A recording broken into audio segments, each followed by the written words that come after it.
Salam aleykum. Deməli sink verib, bir də maqnezium verib. Bunu götürürəm mən x qram. Bunu da götürürəm y qram. Yazıb sink və maqneziumdan ibarət qarışığın kütləcə 50% H-xlor məhluluna tam həll etdikdə. Yəni sink H-xlorla reaksiya gedəndə bu zaman buradan hidrogen alınır. Metalın valenti 2-dir. 2-ni 2-yə bölürəm. 1 yazıram hidrogen qabağına. Eləcə də deməli maqnezium H-xlorla gedəndə yenə 1 mol hidrogen alınır, 1 mol maqneziumdan. Yazıb bunların 50%. Yəni ki x-in 0,5 x buradan gedir. Bu 3,36-ını çevirirəm mola. 3,36 bölünsün 22,4. Eləyir 0,15 mol hidrogen. Tapıram buradan bunun molunu. Bu 65 qramdır. Bu da 1 mol. Nü bərabərdir. Deməli 0,5 x bölünsün 65 mol hidrogen buradan alınır. Bunun da 0,5 50%, yəni 0,5 y. Burada deməli yazıram nü, buraya yazıram 24, buraya yazıram 1 mol.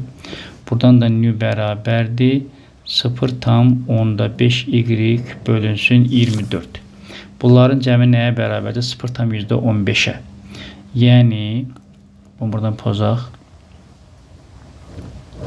Yəni 0,5 x bölünsün 65 üstə gəl 0,5 y böl 24 bərabərdir 0,15. Hər tərəfi 65 vur 24-ə, hər tərəfi 64 vur 24-ə vuracam ki x-lar geçsin. Burada deməli bu olacaq 0,5 vurulsun 24 olacaq 12x.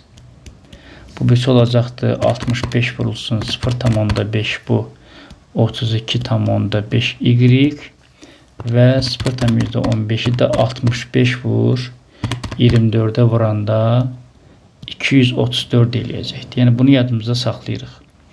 Ondan sonra artıq deməli bu da 0,5 x qaldı.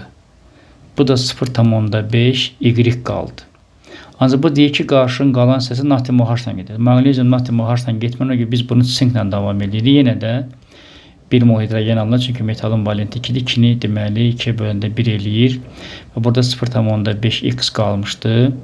Bu 65'dir və 1,12 litr hidrogen, 1,12 bura yazıram, 22,4 bura yazıram. 1,12'ni vururam 65'ə bölürəm, 22,4'ə bölürəm 0,5'ə.